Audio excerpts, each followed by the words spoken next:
তো hello everyone, আশা করি সকলে ভালো আছো, সুস্থ আছো এবং আনন্দে আছো। আর নতুন বছরের প্রথম দিনগুলো আশা করি সকলের খুব ভালো কাটছে। তো যাই হোক, এই শীতকালে আমাদের কলকাতা শহরে স্পেশালি নিউ টাউন চত্বরটায় প্রচুর কিন্তু হস্তশিল্প মেলা এরকম কিন্তু হয়েছে।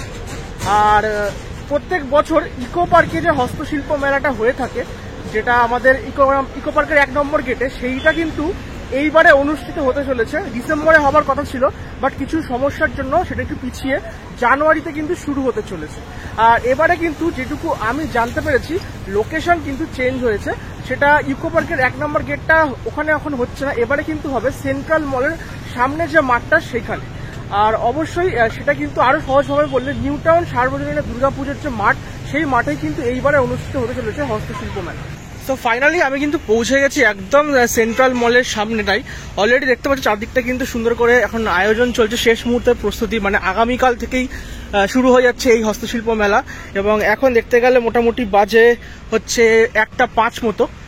আর এই হচ্ছে এন্ট্রি গেট, যেটা কিন্তু এখনো পর্যন্ত রেডি হয়নি পুরোপুরি, জাস্ট এখনো সবে শুরু হয়েছে এই ব্যানার বাঁধার কাজ। এবং এখানে দেখো প্রচুর কিন্তু ব্যানার এখানে এখন লাগানো হচ্ছে, যেগুলো কিন্তু সেট করা হবে। এবং এই পাশটা দেখো পুরোটা কিন্তু ব্যানার অলরেডি সেট আপ হয়ে গেছে। এবং তোমরা যদি এখানে দেখো তাহলেই দেখতে পাবে, এখানে পরিষ্কার লেখা আছে 18ই জানুয়ারি থেকে 9 ফেব্রুয়ারি পর্যন্ত কিন্তু এই হস্তশিল্প মেলা চলবে, দুপুর 1টা থেকে রাত 8:30 পর্যন্ত। আর মেলায় ঢোকার মুখে একদম বাঁ হাত ধরে এই দেখতে পাচ্ছে এই পোর্শনটা, এটা কিন্তু সম্পূর্ণ হবে যে কাঠের যে সেগমেন্ট, কাঠের বিভিন্ন রকমের সরঞ্জাম বা আমাদের যে বাড়ির যে আসবাবপত্র কাঠের, সেইগুলোর কিন্তু এইদিকে বসেছে। মানে ইকো পার্কে যেমন একটা আলাদা মাঠে বসতো, সেরকমই কিন্তু এখানে তো আলাদা মাঠ নেই, একটাই মাঠ, এই পাশটায় মাঠটা। তবে এইদিকে রাস্তাটায় কিন্তু এই সম্পূর্ণভাবে কাঠের এই সেগমেন্টগুলো কিন্তু বসতে চলেছে। এখন এই সেট আপের কাজকর্ম কিন্তু চলছে শেষ মুহূর্তে। আর সামনেটা কিন্তু এই জায়গাটা খুব সুন্দর করে কিন্তু আলপনা দেওয়া হয়েছে, এটা কিন্তু দেখতেও বেশ ভালো লাগছে।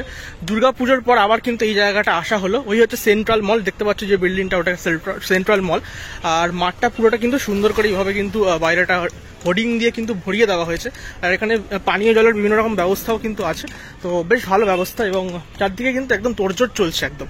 আর এটা একদম মূল প্রবেশদ্বার দিয়ে যদি এখন আমি ভেতরে ঢুকি, তাহলে কিন্তু ভেতরে যেটুকু দেখতে পাচ্ছি চারিদিকটাই এখন ধুলোয় ভর্তি হয়ে গেছে, কেননা গাড়ি ঘোড়া ঢুকছে বিভিন্ন রকমের, তাই প্রচুর ধুলোবালি চলছে এই মুহূর্তে।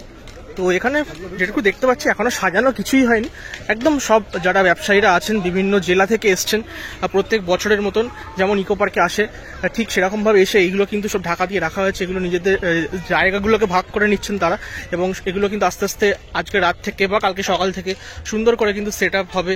হ্যাঁ, জিনিসপত্র কিন্তু খোলা হবে এবং খুব ভালো লাগবে তখন দেখতে। ইকো পার্কেও যেমন কোনো রকম হস্তশিল্প মেলায় ঢোকার জন্য প্রবেশ মূল্য ছিল না, ঠিক এখানেও কিন্তু এন্ট্রি ফি সকলের জন্য। আর আরও একবার আমি ডেট এবং টাইমিংটা বলে দিই তোমাদেরকে, 18ই জানুয়ারি থেকে 9 ফেব্রুয়ারি পর্যন্ত এই মেলা কিন্তু চলবে এই সিটি স্কোয়ার গ্রাউন্ড বা সেন্ট্রাল মলের সামনে, বা যেটাকে নিউ টাউন সার্বজনীন দুর্গাপুজোর মাঠও এখন বলা হয়ে থাকে।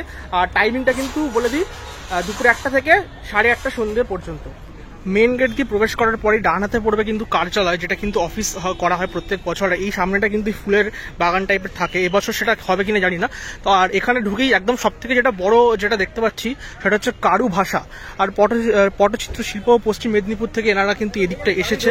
আর এদিকটা যদি দেখি তোমরা, ঝাড়গ্রাম থেকে শুরু করে কুচবিহার, পুরুলিয়া, এই ধরনের বিভিন্ন জায়গা থেকে কিন্তু এসছে। এই তোমার মাতলা থেকে শুরু করে বিভিন্ন জায়গা থেকে, হুগলি, মাতলা, এইসব বিভিন্ন জায়গা থেকে কিন্তু এসেছে। কলকাতারও বেশ কিছু, হাওড়া জেলার আমরা স্টল কিছু দেখতে পাচ্ছি ওই সাইডটাতে। এছাড়াও কিন্তু প্রত্যেক বছর ইকো পার্কে যে মানে যে মেলাটা হয় হস্তশিল্প, সেখানে কিন্তু একটা ফুড জোনও থাকে। দেখা যাক সেই ফুড জোনটা আমি এখনো খুঁজে পাইনি, সেটা এখানে আছে কিনা, তোমাদের একবার আপডেট দিয়ে দিই। চারিদিকটা খুঁজে দেখার পরে এখানে কিন্তু আমি এখনো পর্যন্ত ফুড কোর্টের যে জোনটা, সেটা কিন্তু খুঁজে পাইনি, যেটা কিন্তু ইকো পার্কে ছিল না, খুব বড় জায়গাতে হতো, তো তাই জন্য হয়তো ওখানে হতো পারতো। কিন্তু এখানে কিন্তু জায়গাটা অ্যাকচুয়ালি কিন্তু অত বড় না, ইকো পার্কে যতটা বড় ততটা কিন্তু বড় নয় এই মাঠটা, তো তাই জন্য হয়তো বেশ কিছু সেগমেন্ট হয়তো বাদ দিতে হয়েছে। বাট আমি জানি না, হয়তো পরবর্তীকালে ক্রিয়েট হতে পারে কিনা। তবে আমার আজকে কিন্তু চোখে পড়েনি, আজকে 17 তারিখ, আমার কিন্তু চোখে পড়েনি। আর মাঠটা কিন্তু অনেকটাই ছোট, মানে আরও একটু বড় মাঠে যদি এটা আয়োজন করা যেত, তাহলে আমার মনে হয় স্টলটা বোধহয় আরও বেটার, আরও অনেক বেশি কিন্তু থাকতে পারতো। তো যাই হোক, আজকের এই ভিডিওটা সম্পূর্ণভাবে তোমাদেরকে জানানোর জন্যই করা হয়েছিল, মানে ইনফরমেশনের জন্য। আর এদিকটা বেশ ভালো ভিড় আছে, মানে যে যার যে কার্যালয় বা যে যার যে স্টল, সেগুলো কিন্তু গোছানোর কাজকর্ম করছে এদিকটা। আর এদিকে দেখছি প্রচুর হাওড়া জেলার কিন্তু প্রচুর, বর্ধমানের এই সাইডে কিন্তু প্রচুর স্টল আমরা এই দিকটা দেখতে পাচ্ছি। সেই হলো সেন্ট্রাল মল। যাই হোক, সব মিলিয়ে এখন জমজমাট পরিবেশ এই সেন্ট্রাল মলের সামনে। তাই তোমরা যদি চাও 9 ফেব্রুয়ারি পর্যন্ত যে কোনো দিন কিন্তু এই হস্তশিল্প মেলা কিন্তু ভিজিট করতে পারো। আর আমরা নিশ্চয়ই কালকে মানে আগামীকাল উদ্বোধনের দিনও হয়তো আসার ইচ্ছে আছে, দেখা যাক সেটা আসতে পারি কিনা। আসলে কিন্তু অবশ্যই তোমাদের জন্য একটা সম্পূর্ণ ভিডিও কিন্তু বানাবো। তো চলো, ভিডিওটা ভালো লেগে থাকলে অবশ্যই লাইক করো, কমেন্ট করো, এবং যদি চ্যানেলে নতুন হয়ে থাকো তাহলে কিন্তু চ্যানেলটা সাবস্ক্রাইব করতে অবশ্যই ভুলো না। দেখা হচ্ছে পরবর্তী ভিডিওতে। আজকের মতো গুড বাই।